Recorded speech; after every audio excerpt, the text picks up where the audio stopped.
Kejadian 40. Mimpi juru minuman dan juru roti. Sesudah semuanya itu terjadilah bahwa juru minuman Raja Mesir dan juru rotinya membuat kesalahan terhadap tuannya, Raja Mesir itu. Maka murkalah Firaun kepada kedua pegawai istananya, kepada kepala juru minuman dan kepala juru roti itu. Lalu ia menahan mereka dalam rumah kepala pengawal raja, dalam penjara tempat Yusuf dikurung. Kepala pengawal raja menempatkan Yusuf bersama-sama dengan mereka untuk melayani mereka. Demikianlah mereka ditahan beberapa waktu lamanya. Pada suatu kali bermimpilah mereka keduanya, baik juru minuman maupun juru roti Raja Mesir yang ditahan dalam penjara itu. Masing-masing ada mimpinya pada suatu malam juga, dan mimpi masing-masing itu ada artinya sendiri. Mereka ketika pada waktu pagi Yusuf datang kepada mereka, segera dilihatnya bahwa mereka bersusah hati. Lalu ia bertanya kepada pegawai istana Firaun yang ditahan bersama-sama dengan dia dalam rumah tuannya itu, "Mengapakah hari ini mukamu semuram itu?"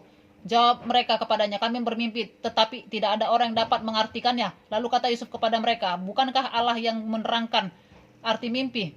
Ceritakanlah kiranya mimpimu itu kepadaku."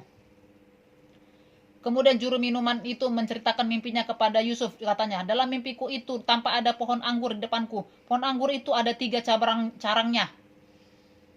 Dan baru saja pohon itu bertunas, bunganya sudah keluar, dan tandan-tandannya penuh buah anggur yang ranum.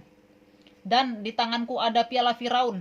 Buah anggur itu kuambil, lalu kuperas ke dalam piala Firaun. Kemudian kusampaikan piala itu ke tangan Firaun." Kata Yusuf kepadanya, "Beginilah arti mimpi itu. Ketiga carang itu artinya 3 hari. Dalam 3 hari ini Firaun akan meninggikan engkau dan mengembalikan engkau ke dalam pangkatmu yang dahulu, dan engkau akan menyampaikan piala ke tangan Firaun seperti dahulu kala ketika engkau jadi juru minumannya. Tetapi ingatlah kepadaku apabila keadaanmu telah baik nanti, tunjukkanlah terima kasihmu kepadaku dengan menceritakan hal ihwalku kepada Firaun, dan tolonglah keluarkan aku dari rumah ini, sebab aku diculik begitu saja dari negeri orang Ibrani, dan di sini pun aku tidak pernah melakukan apa-apa yang menyebabkan aku layak dimasukkan ke dalam liang tutupan ini."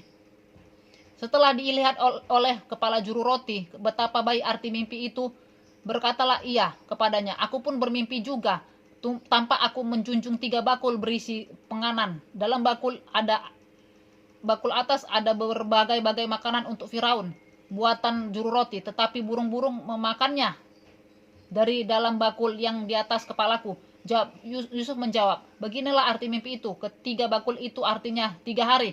Dalam 3 hari ini Firaun akan meninggikan engkau tinggi ke atas dan menggantung engkau pada sebuah tiang, dan burung-burung akan memakan dagingmu dari tubuhmu." Dan terjadilah pada hari ketiga, hari kelahiran Firaun, maka Firaun mengadakan perjamuan untuk semua pengawalnya.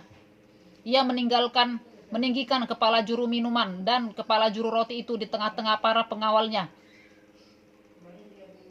Kepala juru minuman itu dikembalikannya ke dalam jabatannya, sehingga ia menyampaikan pula piala ke tangan Firaun, tetapi kepala juru roti itu digantungnya seperti yang ditakbirkan Yusuf kepada mereka. Tetapi Yusuf tidaklah diingat oleh kepala juru minuman itu, melainkan dilupakannya mimpi Firaun. Kejadian 41. Setelah lewat 2 tahun lamanya bermimpilah Firaun bahwa ia berdiri di tepi sungai Nil. Tampaklah dari sungai Nil itu keluar 7 ekor lembu yang indah bangunnya dan gemuk badannya, lalu memakan rumput yang di tepi sungai itu.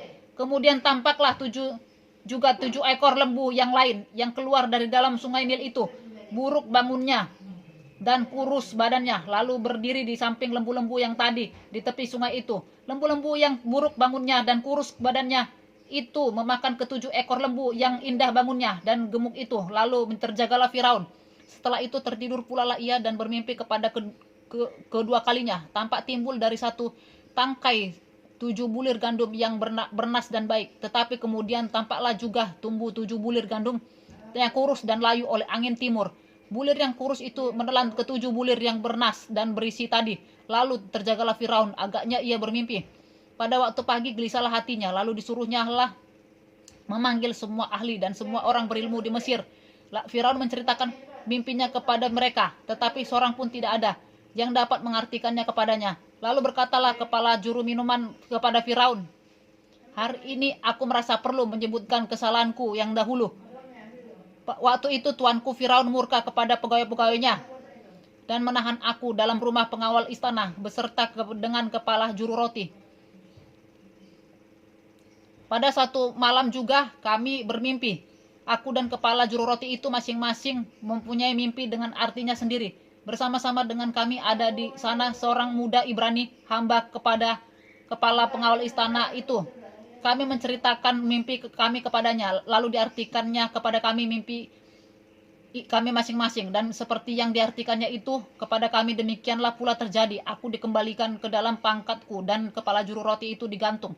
Kemudian Firaun menyuruh memanggil Yusuf. Segeralah ia dikeluarkan dari tutupan. Ia bercukur dan berganti pakaian lalu pergi menghadap Firaun. Berkatalah Firaun kepada Yusuf, aku telah bermimpi dan seorang pun tidak ada yang dapat mengartikannya. Tetapi telah kudengar tentang engkau bahwa hanya dengan mendengar mimpi saja engkau dapat mengartikannya. Yusuf menyahut Firaun, bukan sekali-kali aku, melainkan Allah juga yang akan memberitakan kesejahteraan kepada tuanku Firaun. Lalu berkatalah Firaun kepada Yusuf, dalam mimpiku itu aku berdiri di tepi sungai Nil. Lalu tampaklah dari sungai Nil itu keluar 7 ekor lembu yang gemuk badannya dan indah bentuknya, dan makan rumput yang di tepi sungai itu. Tetapi kemudian tampaklah juga keluar 7 ekor lembu yang lain, kulit pemalut tulang, sangat buruk bangunnya dan kurus badannya. Tidak pernah kulihat yang seburuk itu di seluruh tanah Mesir. Lembu yang kurus dan buruk itu memakan ke-7 ekor lembu gemuk yang mula-mula. Lembu-lembu ini masuk ke dalam perutnya, tetapi walaupun telah masuk ke dalam perutnya, tidaklah kelihatan sedikit pun tandanya bangun. Bangunnya tetap sama buruknya seperti semula. Lalu terjagalah aku.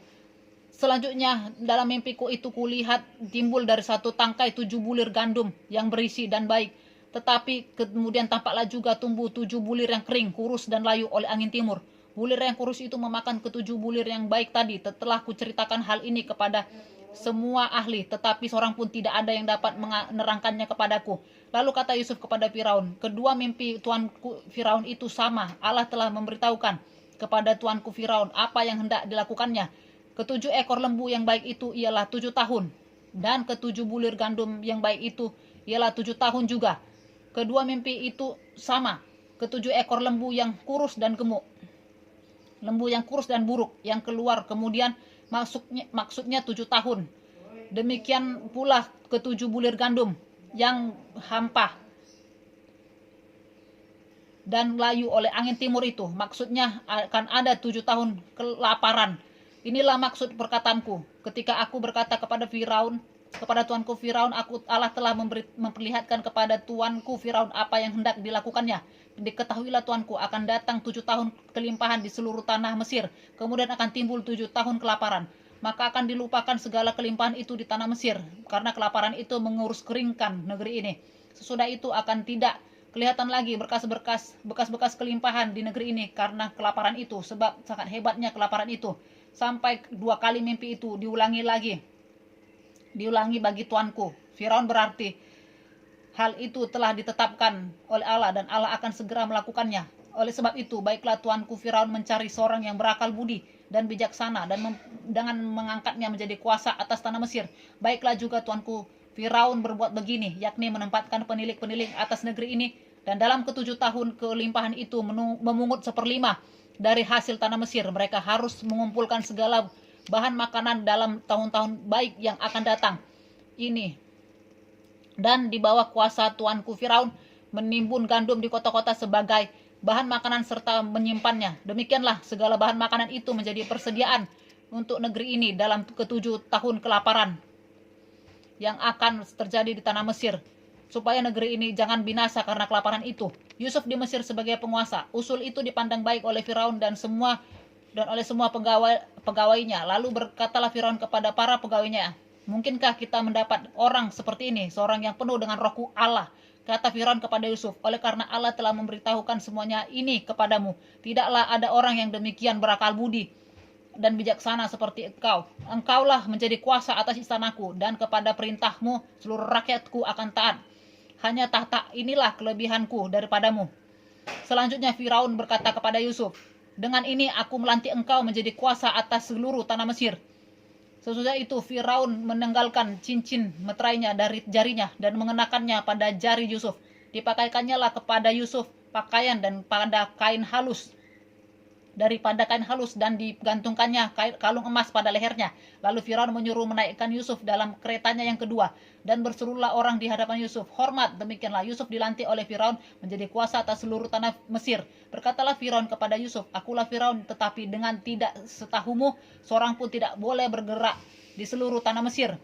Lalu Firaun menamai Yusuf Jafnat Paaneah, serta memberikan Asnat anak Potifera imam di On kepadanya menjadi istrinya. Demikianlah Yusuf muncul sebagai kuasa atas seluruh tanah Mesir. Yusuf berumur 30 tahun ketika ia menghadap Firaun, raja Mesir itu. Maka pergilah Yusuf dari depan Firaun, lalu dikelilinginya seluruh tanah Mesir. Tanah itu mengeluarkan hasil bertumpuk-tumpuk dalam ke-7 tahun kelimpahan itu. Maka Yusuf mengumpulkan segala bahan makanan ke-7 tahun kelimpahan yang ada di tanah Mesir, lalu disimpannya di kota-kota, hasil daerah di sekitar tiap-tiap kota disimpan di dalam kota itu. Demikianlah Yusuf menimbun gandum seperti pasir di laut, sangat banyak, sehingga orang berhenti menghitungnya karena memang tidak terhitung. Sebelum datang tahun kelaparan itu, lahirlah bagi Yusuf 2 orang anak laki-laki yang dilahirkan oleh Asnat, anak Potifera, imam di On. Yusuf memberi nama Manasye kepada anak saudara sulungnya itu, sebab katanya, Allah telah membuat aku lupa sama sekali kepada kesukaranku dan kepada rumah bapakku.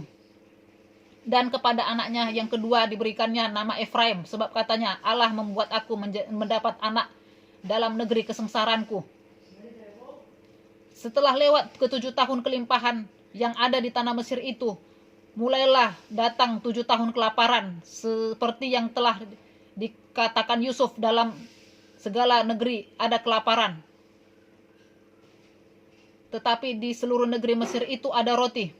Seketika seluruh negeri orang Mesir menderita kelaparan dan rakyat berteriak meminta roti kepada Firaun. Berkatalah Firaun kepada semua orang Mesir, pergilah kepada Yusuf, perbuatlah apa yang akan dikatakannya kepadamu. Kelaparan itu merajalela di seluruh bumi. Maka Yusuf membuka segala lumbung dan menjual gandum kepada orang Mesir.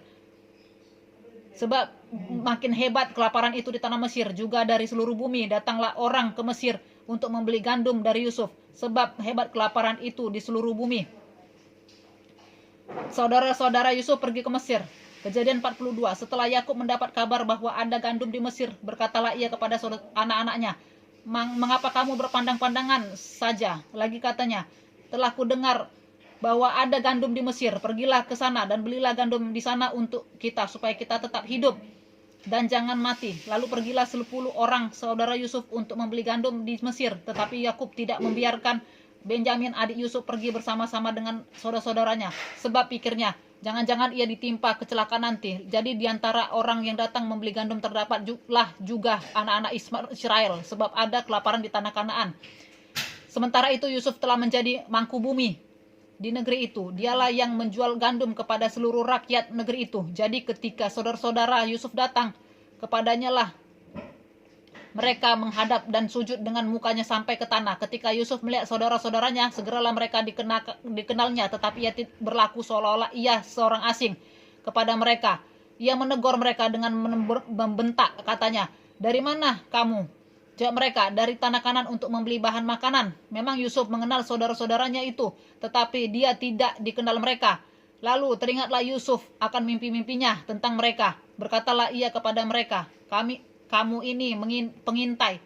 Kamu datang untuk lihat di mana negeri ini tidak dijaga. Tetapi jawab mereka, tidak tuanku, hanyalah untuk membeli bahan makanan hamba-hambamu ini datang. Kami ini sekalian anak dari satu ayah, kami ini orang jujur. Hamba-hambamu ini bukanlah pengintai. Tetapi ia berkata kepada mereka, tidak, kamu datang untuk melihat-lihat di mana negeri ini tidak dijaga. Lalu jawab mereka, hamba-hambamu ini 12 orang, kami bersaudara, anak dari satu ayah di tanah Kanaan. Tetapi yang bungsu sekarang ada pada ayah kami, dan seorang sudah tidak ada lagi. Lalu kata Yusuf kepada mereka, sudahlah, seperti telah kukatakan kepadamu tadi, kamu ini pengintai. Dalam hal ini juga kamu harus diuji. Demi hidup Firaun, kamu tidak akan pergi dari sini. Jika saudaramu yang bungsu itu tidak datang kemari, suruhlah seorang daripadamu untuk menjemput adikmu itu, tetapi kamu ini harus tinggal terkurung di sini. Dengan demikian perkataanmu dapat diuji, apakah benar, dan jika tidak, demi hidup Firaun, sungguh-sungguhlah kamu ini pengintai. Dan dimasukkannya lah mereka bersama-sama ke dalam tahanan 3 hari lamanya. Pada hari yang ketiga berkatalah Yusuf kepada mereka, buatlah begini, maka kamu akan tetap hidup. Aku takut akan Allah. Jika kamu orang jujur, biarkanlah dari kamu bersaudara tinggal seorang terkurung dalam rumah tahanan. Tetapi pergilah kamu, bawalah gandum untuk meredakan lapar sisi rumahmu. Tetapi saudaramu yang bungsu itu haruslah kamu bawa kepadaku, supaya perkataanmu itu ternyata benar, dan kamu jangan mati. Demikianlah diperbuat mereka. Mereka berkata seorang kepada yang lain, betul-betullah kita menanggung akibat dosa kita terhadap adik kita itu. Bukankah kita melihat bagaimana sesak hatinya ketika ia memohon belas kasihan kepada kita? Tetapi kita tidak mendengarkan permohonannya. Itulah sebabnya kesesakan ini menimpa kita. Lalu Ruben menjawab mereka, bukankah dahulu kukatakan kepadamu, janganlah kamu berbuat dosa terhadap anak itu, tetapi kamu tidak mendengarkan perkataanku. Sekarang darahnya dituntut daripada kita. Tetapi mereka tidak tahu bahwa Yusuf mengerti perkataan mereka, sebab mereka memakai seorang juru bahasa. Maka Yusuf mengundurkan diri dari mereka, lalu menangis. Kemudian ia kembali kepada mereka dan berkata-kata dengan mereka. Ia mengambil Simeon dari antara mereka, lalu disuruh belenggu di depan mata mereka.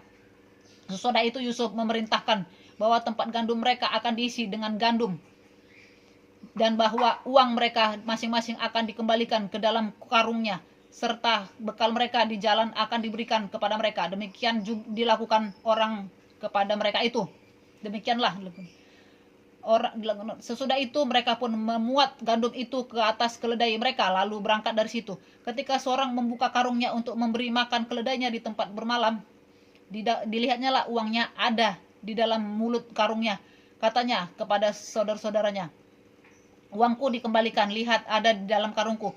Lalu hati mereka menjadi tawar, dan mereka berpandang-pandangan dengan gemetar serta berkata, apakah juga yang diperbuat Allah terhadap kita? Ketika mereka sampai kepada Yakub, ayah mereka di tanah Kanaan, mereka menceritakan segala sesuatu yang dialaminya. Katanya, orang itu, yakni yang menjadi tuan atas negeri itu, telah menegur kami dengan membentak dan memperlakukan kami sebagai pengintai negeri itu.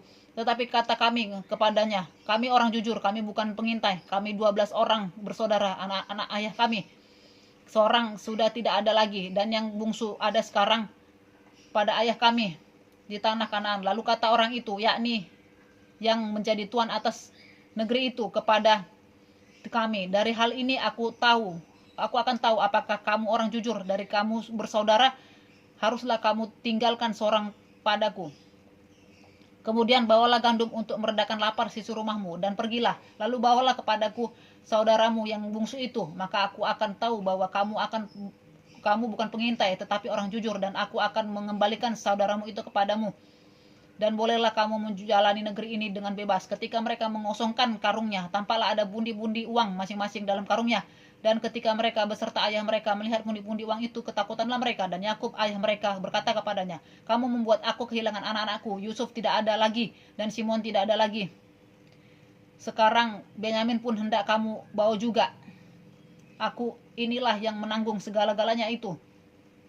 Lalu berkatalah Ruben kepada ayahnya, kedua anakku laki-laki boleh engkau bunuh jika ia tidak kubawa kepadamu. Serahkanlah dia ke dalam tanganku, maka dia akan kubawa kembali kepadamu. Tetapi jawabnya, anakku itu tidak akan pergi ke sana bersama-sama dengan kamu, sebab kakaknya telah mati dan hanya dialah yang tinggal. Jika dia ditimpa kecelakaan dia jalan yang akan kamu tempuh, maka tentulah kamu akan menyebabkan aku yang ubanan ini turun ke dunia orang mati karena duka cita.